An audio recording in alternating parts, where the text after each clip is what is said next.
I raised my son alone, and he repaid me by stealing my business. I always believed that a mother's hands could build anything if her heart was strong enough. Mine built everything from pain, one stitch, one tear, one sleepless night at a time. My name is Ngozi, and I raised my son alone after life tore my dreams apart. I still remember that day, 25 years ago, when the doctors came out of the emergency room shaking their heads. My husband, Chaik, was gone, an accident on his way home from the market. He left me with a 3-year-old boy, no savings, and a pile of debts. That night, I sat on the cold cement floor with little Abuka sleeping on my chest, and I made myself a promise. My son would never suffer like I did. I would become both mother and father, even if it meant giving up everything. I sold our wedding jewelry to buy an old sewing machine. It sat in the corner of our one-room house, rattling louder than my heartbeat, but it became my second child. I began sewing clothes for neighbors, first for free, then for a little money. I would work until dawn while Abuka slept beside a candle, the soft hum of the needle becoming his lullaby. Some nights, I'd stop and watch him breathe. His tiny hands were always open, as if reaching for a future I couldn't see yet. Every morning I'd whisper to him, "You will go to school, my son. You will wear the fine clothes I sew for others. You will have a life better than mine." When I finally saved enough to rent a small shop, I thought it was the beginning of something big. I called it Ng Styles. It was nothing fancy, just 2 machines and a wooden table. But every inch of that place smelled of hard work. I would carry Abuka there after school and make him sit on a stool with his homework while I worked. He was such a bright boy, always drawing designs on paper while I cut fabric. "Mama, one day I'll make you a big shop," he used to say. I'd laugh and tell him, "Just finish your rice first."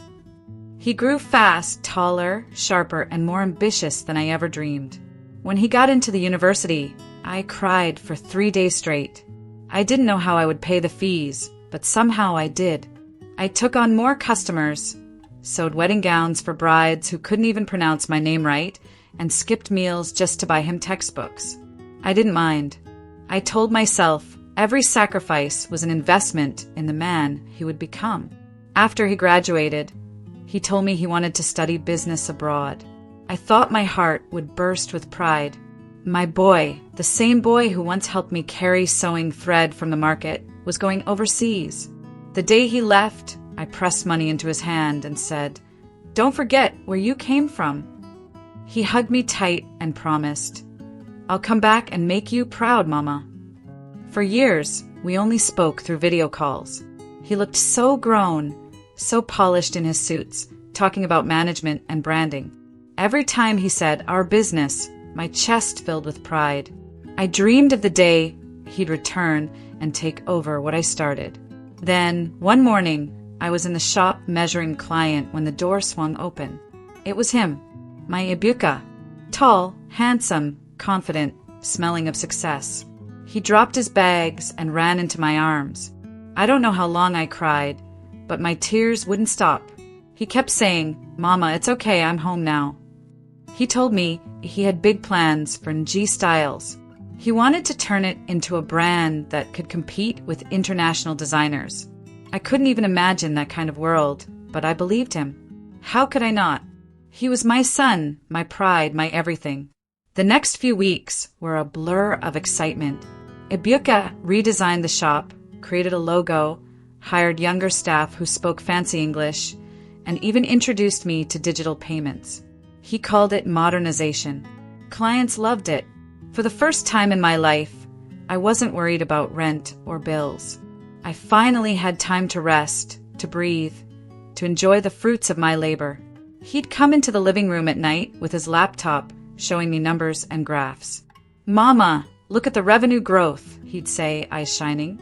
"We're going to open new branches soon." I'd nod proudly, pretending I understood everything. Sometimes he'd bring papers and say, "Mama, sign here. It's for registration or tax clearance." I never hesitated. He was my son. Why would I doubt him? When customers praised him, I smiled quietly. They saw a fine businessman. I saw the boy who once carried thread for me. I never imagined he could carry something else, something heavier, darker. Those early months were some of the happiest of my life. Every night, I'd kneel beside my bed and thank God for making all my suffering worth it. I thought about how far we had come, from one sewing machine in a broken house to a thriving brand. I would touch the framed photo of Chike on my wall and whisper, "You'd be proud of our boy." I didn't know that the boy I raised with prayer and hunger was planting a seed of betrayal right under my roof. If I had looked closer at the papers he gave me, I would have seen my signature beside lines that said transfer of ownership. But I didn't. I only saw my son smile. I only heard his voice saying, "Trust me, Mama." I trusted him more than I trusted myself. Sometimes I wonder if love makes us blind or if motherhood makes us foolish. Maybe both. I was so focused on the future he promised that I didn't see the trap he built in the present. I kept sewing, kept smiling, kept believing. And then one morning, I woke up, walked into my office, and saw my name missing from the wall. The logo that once said G Styles by Ngozi now read EBS Designs by Ibuka. I stood there, frozen, my hands trembling as I traced the letters. My voice came out in a whisper I barely recognized. What happened to my name? One of the new staff looked away, pretending not to hear. I turned to the glass door, and there it was again, my son's name in bold letters. My chest tightened. I wanted to believe it was a mistake, a new branding choice. But deep down, I knew something had changed. Something bigger than a logo. My heart pounded as if warning me that love can build a house, but trust can burn it down. That morning, I realized the same hands I prayed for all my life had signed away everything I owned. And the saddest part? I did it with love. I stood in that office doorway for a long time, staring at the new sign like it was a stranger in my own home. My hands wouldn't stop shaking. People walked past me, pretending not to notice. The receptionist, a young girl with braids and fake nails, kept her eyes glued to her computer screen. Finally, I forced myself to breathe and walked straight to my son's office. He was sitting there in a crisp white shirt, talking on the phone like a man who owned the world. When he saw me, he smiled. "Mama, you're early today," he said, ending his call. I pointed at the wall behind him. "What is this?" He turned around, looked at the new logo, and said casually, "Oh, that." I rebranded Mama. EBS Designs, Ibuka style. It sounds more modern, more international. "Don't worry, I included you in everything." He said it so easily, like he was talking about the weather. My mouth opened, but no words came. "But my name, where's my name?" I whispered. He laughed softly. "Mama, you're old school. Customers today want a fresh brand. Don't take it personally. We're still a family business." I wanted to believe him. I really did. He hugged me and said, "Trust me, Mama. I'm doing this for us." That word again, trust. The same word that had once felt warm now stung like salt on a wound. The days that followed were strange. I felt like a guest in my own company. Whenever I tried to attend staff meetings, Ibuka would gently stop me. "Mama, you've worked all your life. Rest. Let me handle the business side." He'd say it with that smile that always melted my heart. So I obeyed. I stayed home more often, cooked his favorite meals, and tried not to worry. But something inside me kept whispering that all wasn't well. When I walked into the shop one afternoon to surprise him, I noticed that most of my old workers were gone. The faces I saw were new, young, fashionable, and cold. My loyal assistant, Amaka, had disappeared from the front desk. "Where's Amaka?" I asked. The girl behind the counter said, "She no longer works here, Ma. Mr. Ibuka said she was slowing things down." My heart sank. Amaka had been with me since the beginning. She wasn't just an employee, she was family. When Ibuka came home that night, I tried to talk to him. "Why did you fire Amaka?" I asked. He barely looked up from his laptop. Mama, I didn't fire her. She left. People come and go. It's business. I stared at him, trying to recognize the boy I once knew. There was something different about his eyes, colder, sharper. Ibuka, business doesn't mean forgetting people, I said quietly. He sighed impatiently. Mama, please, let me work. You don't understand how things are done now. I walked away, feeling smaller than I'd ever felt before. Weeks turned into months, and the distance between us grew wider. The shop was thriving, but I felt no joy in it. Every time I tried to ask about paperwork or accounts, he'd wave me off. Mama, relax. I'm handling everything. Then one afternoon, he brought home a thick brown envelope. Mama, I need your signature again, he said, handing me the papers. What's it for this time? I asked. Company restructuring, he replied quickly. The lawyers said it's just a formality. I'm adding you as a shareholder in the new structure. The way he said it made it sound like he was giving me a gift. I didn't read it. I just signed where he pointed. Looking back now, I can still see that moment in my mind, the pen shaking slightly in my hand, my son's eyes watching me too closely, and my heart whispering, something isn't right. But I ignored it. I told myself, love couldn't be a trap. A few weeks later, I went to the bank to withdraw money for a charity event I was planning. The teller frowned at her screen.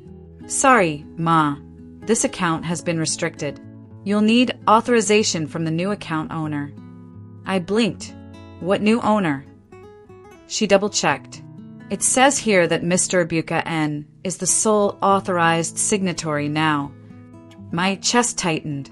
That's my company's account, I said, my voice trembling. She looked uncomfortable. Yes, Ma, but the ownership documents were recently updated. I left the bank in a daze. My steps felt heavy, my mind racing. That evening, I confronted Ibuka. He didn't even try to hide it. Mama, calm down, he said. I told you about the restructuring.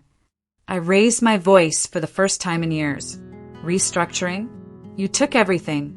You made me sign away my business. He stood up, towering over me, his face hard. I didn't take anything. You gave it to me. You said you trust me, remember? And I'm doing what's best for the brand. You're emotional, Mama. You should be proud. Look how far we've come. I couldn't believe my ears. How far we've come. I repeated slowly. You removed my name, my control, my workers, and you still say we? He sighed, rubbing his forehead like I was the problem. You're making this dramatic. I'm not a child anymore. You wanted me to lead, and now I'm leading. Maybe it's time you let go. The words hit me like a slap. Let go? Of what I built with my blood and tears. I felt the room spinning. Ibuka! I whispered. I sewed clothes with bleeding fingers to send you to school. I slept hungry so you could eat. I prayed for you every night, and this is how you repay me. He looked away, his voice cold. You wouldn't understand, Mama. Business is business. That night, I couldn't sleep. I sat by my sewing machine, tracing its old metal body with my fingers. It was the only thing that hadn't betrayed me. I thought about all the years I had worked, all the times I had prayed for my son's success, not realizing I was praying for my own downfall. When morning came, I went to the shop hoping it was all a bad dream, but it wasn't. My access card didn't work. The guard at the gate said, Sorry, Ma. We were told not to let you in without Mr. Ibuka's permission. I stood there under the sun, people staring as if I was a stranger. My throat burned with shame. Later that day, Amaka found me sitting outside my house. She looked at me with teary eyes. Mama, I tried to warn you, she said. He changed all the company papers. You're not listed anywhere anymore. Everything, bank accounts, brand name, property belongs to him now. I stared at her, numb. But he's my son, I whispered. He wouldn't do that to me. Amaka shook her head, sadly. I saw the documents myself. He said it's business, not personal. I didn't cry right away. The tears came hours later, long after Amaka left, long after the sun had set. I sat in the dark, holding the framed photo of little Ibuka, the one where he was smiling with missing front teeth. "You were supposed to be my miracle," I whispered, "not my punishment." I realized then that sometimes love is a knife that cuts too deep, and trust is the hand that pushes it in. And for the first time since my husband died, I felt completely alone. The next morning, I woke up with swollen eyes and a heart that felt hollow. I sat on the edge of my bed, staring at the sewing machine in the corner. It was covered in dust now, a silent reminder of the life I once had. I didn't even feel hunger, just a strange emptiness that made it hard to breathe. I picked up my phone and called Ibuka, but he didn't answer. I called again and again until his line went straight to voicemail. My fingers trembled as I typed a message. "My son, we need to talk. Please come home." He didn't reply. Hours later, I heard a car horn outside. I ran to the window, hoping it was him. It was, but he didn't come in. He just sat in his car, scrolling on his phone, sunglasses on, music playing. I walked outside slowly, and when he saw me, he lowered the volume. "Mama," he said, sounding tired, "why are you calling me nonstop?" "I'm busy." I stood beside his car, clutching my wrapper tightly. "Busy doing what, Ibuka? You took everything from me. I don't even understand how I became a stranger in my own company." He sighed, still not looking at me. "Mama, we've talked about this.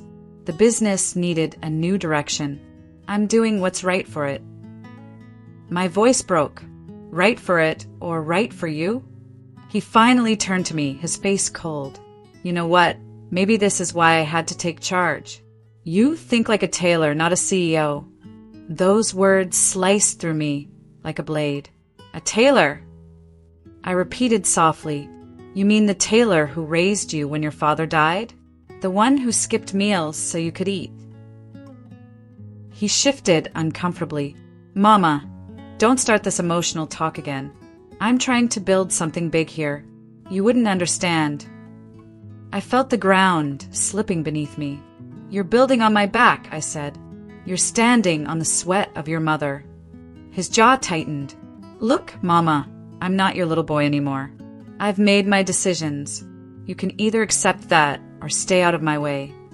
Before I could reply, he started the car and drove off, leaving me standing in a cloud of dust. I went back inside, shaking. My neighbors must have seen everything, but I didn't care anymore. I sat in the dark for hours, trying to understand how love could turn into this. When night came, I couldn't sleep. I walked around the house like a ghost, touching the walls, the photo frames, the memories. Every corner of that house carried his laughter, his footsteps, his childhood. Now it felt haunted. The next day, I decided to go to the company anyway. Maybe if I talked to him in person, he would come to his senses. When I got there, the receptionist wouldn't even look at me. "Ma, Mr. Ibuka is in a meeting," she said flatly. "I can't let you in without an appointment." I laughed bitterly. "Appointment? I'm his mother." She didn't move. "I'm sorry, Ma. That's the instruction." I stood there, humiliated, while the security guard watched me like I was trespassing. I turned around and walked out slowly. I didn't go home right away. I wandered through the market streets, ignoring the noise around me. My head was heavy, and my heart kept whispering, "This can't be real." When I finally got home, Amaka was waiting at my door again. Her eyes were red, and I knew she had more bad news. "Mama, I found out something," she said, holding a folder. "My cousin works with the lawyer that handled the documents. He said the ownership transfer papers you signed gave Ibuka full rights to the company. You're not listed anywhere." I felt my knees weaken. "Full rights?" She nodded. "He tricked you, Mama. He planned it from the start." I grabbed the folder and flipped through the papers. My own signature stared back at me like a betrayal written in ink. I dropped the papers and held my head. "No, he wouldn't do that to me," I whispered. "He's my son." Amaka knelt beside me. "I saw him last week with new investors. He was laughing, saying he's finally free to run things without interference." My chest ached so badly that for a moment I thought I would collapse. "Free," I said in disbelief. "He's free because he chained me." Tears filled my eyes, hot and endless. "Why, Ibuka? Why would you hurt me like this?" Amaka tried to comfort me, but I couldn't hear her anymore. The world around me blurred. All I could see was the little boy who once held my hand and said, "Mama, I'll make you proud."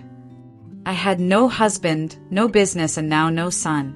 I lay on my bed that night, staring at the ceiling, and something inside me broke. It wasn't just heartbreak, it was realization. I had spent my life building a dream that no longer existed. My son had stolen it, but he didn't steal my ability to create. The same hands that built that business were still mine. Days passed like shadows. People whispered in the neighborhood. Some said, "She must have done something wrong. Children don't just turn like that." Others pitied me. I didn't care anymore. I stopped answering calls. Then one afternoon, as I sat in my kitchen staring at my old sewing machine, Amaka came again. "Mama," she said softly, "what are you going to do now?" I looked at her, my eyes dry. "What I've always done," I said. "Start from nothing." She blinked. "But how?" "He owns everything." I smiled sadly. "He owns the name, not my hands. He can take the business, but he can't take the woman who built it." That night, I dragged the sewing machine into the center of the kitchen. The metal creaked as I cleaned off the dust. My hands felt stiff, but as soon as I touched the needle, I felt something alive again. I began stitching an old piece of fabric, the sound of the machine filling the silence like an old friend's voice. I worked until morning, not for customers, but for myself. The next day I called Amaka. "Bring me any fabric you can find," I said, "and tell my old customers that I'm back." She hesitated. "Mama, but we don't have a shop." I looked around my tiny kitchen. "We'll start here." She smiled through her tears. That day, I realized I wasn't broken. I was reborn. The betrayal still hurt, yes, but pain was nothing new to me. I had survived worse. I had survived death, hunger, loneliness. I could survive my son's greed too. When I went to bed that night, I didn't cry. I looked at my sewing machine and whispered, "If I built it once, I can build again, even if my own blood turned thief." For the first time in months, I felt peace. Because even though my son had stolen my business, he had also reminded me of something I had forgotten. Everything I needed to rebuild was still within me. And one day he would see the woman he tried to erase standing tall again. The following morning, I woke up before sunrise. The sky outside was still gray, and the air felt heavy with quiet. I boiled water for tea, washed my face, and tied my scarf tightly, like a woman preparing for battle. I looked around my small kitchen, barely enough space for one person to move. But I saw something else now, a new beginning. I took a deep breath, placed my old sewing machine on a wooden stool, and whispered, "We start again today." Amaka came by just after 8, carrying a small bundle of fabrics and her big smile. "Mama, I told some old clients you're taking orders again. They're happy to hear it," she said. My eyes watered, but I held the tears back. "Good," I said, my voice steady. "Let's give them something to remember." We started small. One blouse here, a skirt there. The sound of that machine became my heartbeat again. The neighbors started peeking through the window, surprised to see me working after everything that had happened. Some shook their heads. Others cheered me on quietly. Within a week, we had 4 customers. By the second week, 10. Amaka suggested we post our work online. "Mama, people need to see what you can do," she said. I didn't know anything about social media, but I trusted her. She took pictures of my designs, uploaded them with captions like "Rebirth" by Mom Ngozi, and tailored with love and resilience. At first, nothing happened. Then one day, I heard Amaka scream from the corner of the room. "Mama, look!"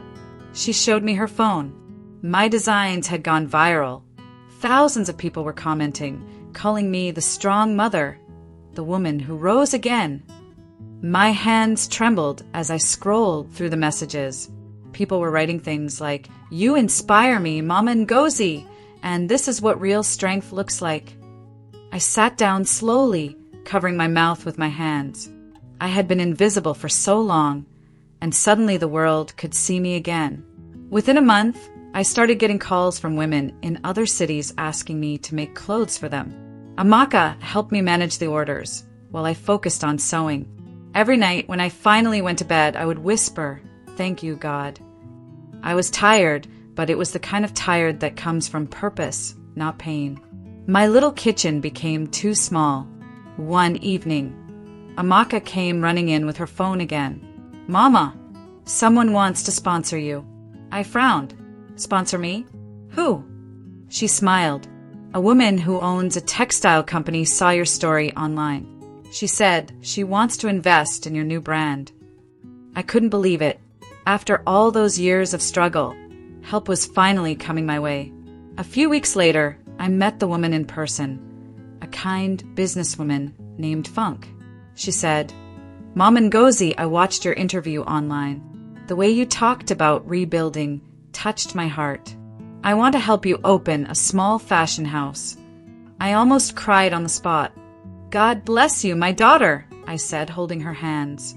And just like that, Rebirth by Ngozi was born. We rented a small space, nothing fancy, just 2 rooms, but it was mine. Truly mine. The smell of new fabric, the sound of machines, the laughter of my new workers. It all felt like life returning after a long sickness. Meanwhile, I started hearing whispers about Ibuka. His company, EBS Designs, wasn't doing well. Clients complained about delays and poor quality. Some even said he treated staff badly. At first, I didn't believe it. Despite everything, part of me still hoped he was okay. But one evening, Amaka showed me something on her phone. It was an article. Former rising star, EBS Designs, faces financial trouble. My stomach tightened. The photo showed him looking frustrated, his once bright eyes dull. "He's losing everything," Amaka said softly. I didn't reply. I just looked away and whispered, "Maybe now he understands." But I didn't feel joy. I felt something deeper, pity. Because no matter how much he had hurt me, he was still my son. That night, I knelt down to pray. I didn't ask God to punish him. I just said, "Teach him what love means. Make him remember who he is." As my business grew, journalists started visiting. They asked about my journey, and I told them the truth.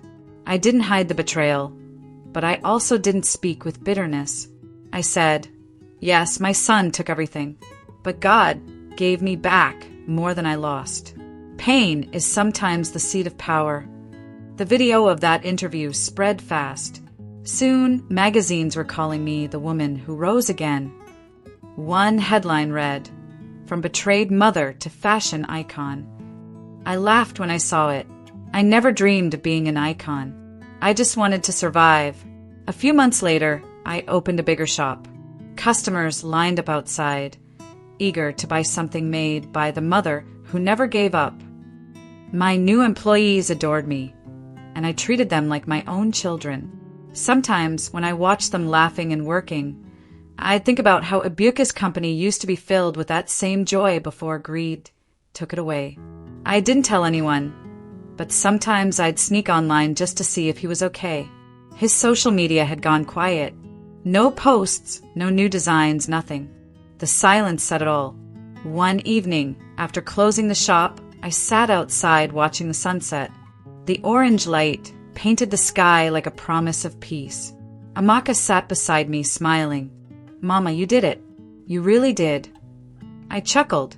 "We did it, my daughter." She turned to me. "Do you ever think he'll come back?" I paused, looking at the fading sun. "Maybe," I said softly. "And when he does, I'll be here. Not with anger, but with wisdom."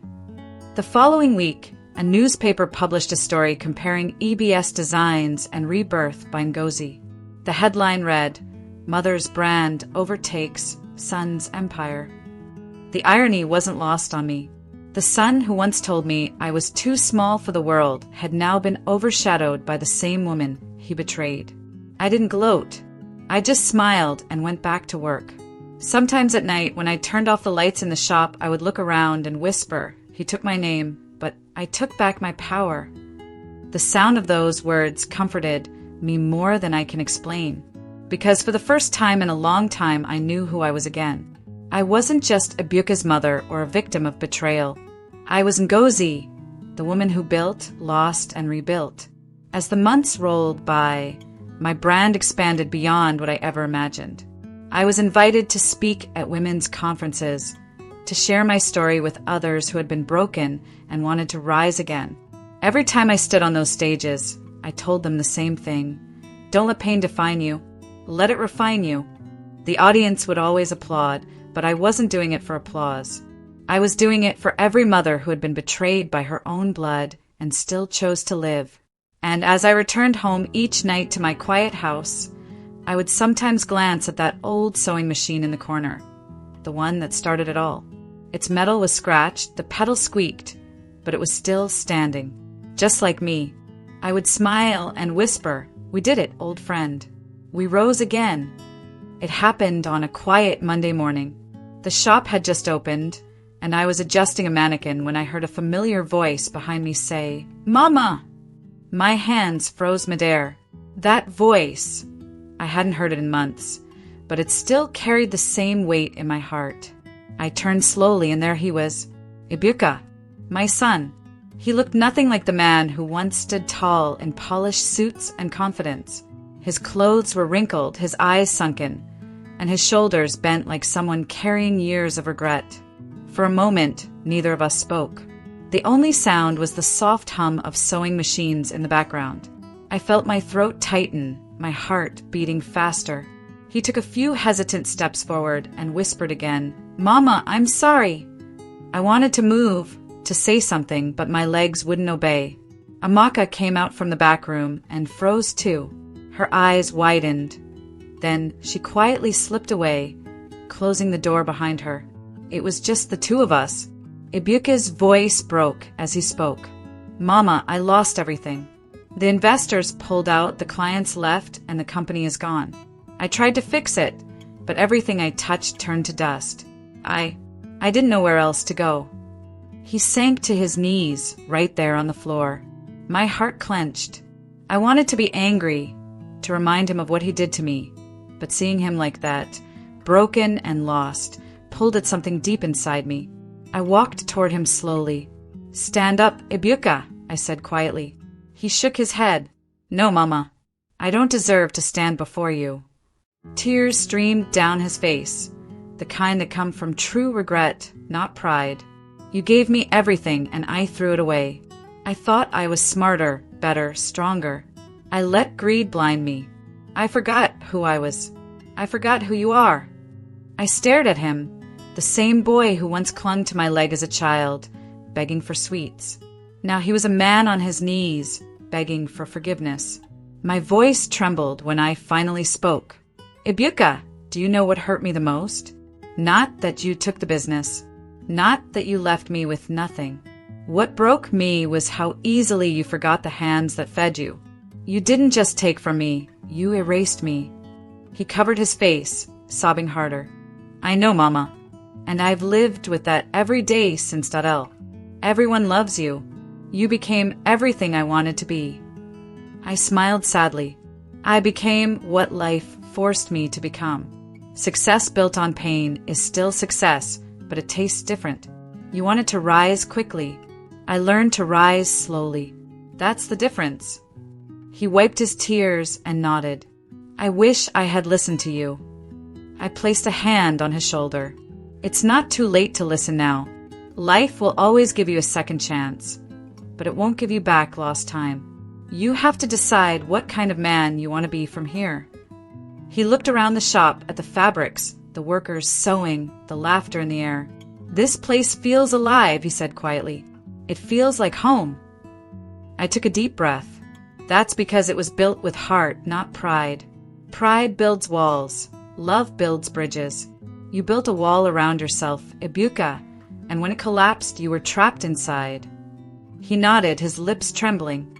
"Can I help you now, Mama? Maybe work here again. I paused. The question cut deep. Part of me wanted to say yes instantly, to have my son close again. But the wiser part of me, the one that had learned the hard way, knew that forgiveness didn't mean forgetting.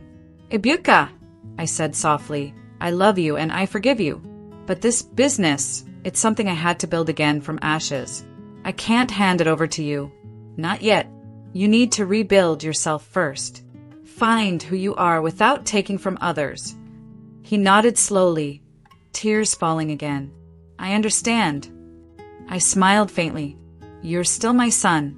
That will never change. But trust must grow again, like a seed. It takes time and care. You have to prove you've changed, not with words, but with the life you live.